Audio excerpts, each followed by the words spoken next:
तपाईहरुले यो कुरा याद गर्नुभएको छ बिहेमा फोटोग्राफरहरूले रिङ लाउँदा होस् या माला लाउँदा होस् म्याक्सिमम टाइममा चाहिँ उनीहरूले एकछिन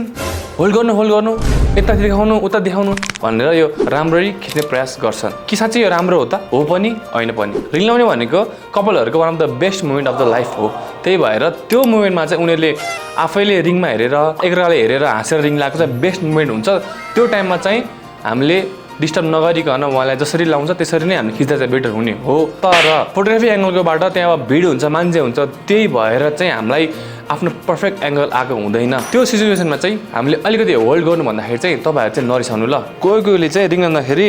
यसरी लगायो भनेमा यस्तो गरेर यस्तो लुकाएर चाहिँ औँठी नलाइदिनु न हो न फोटोग्राफरले खिच्न पायो न अरू कसैले देख्यो पैसा तिरेर खन ल्याएको त सबैले देखोस् न यत्रो ठुलो औँठी दियो भन्न मैले किन लगाउनुहुन्छ साथीहरू हामीले जहिले रिङ लाउँदाखेरि थोरै क्यामेरातिर टिल्ट भएर लाग्यो भने चाहिँ अनि रिङको भ्यू चाहिँ क्लियर देख्छ है त यता क्यामेरा छ ल अब यति गऱ्यो भने चाहिँ तपाईँहरूले ढुक्क भएर आफ्नो खुसीले चाहिँ रिङ लाउन सक्नुहुन्छ हामी डिस्टर्ब गर्दैनौँ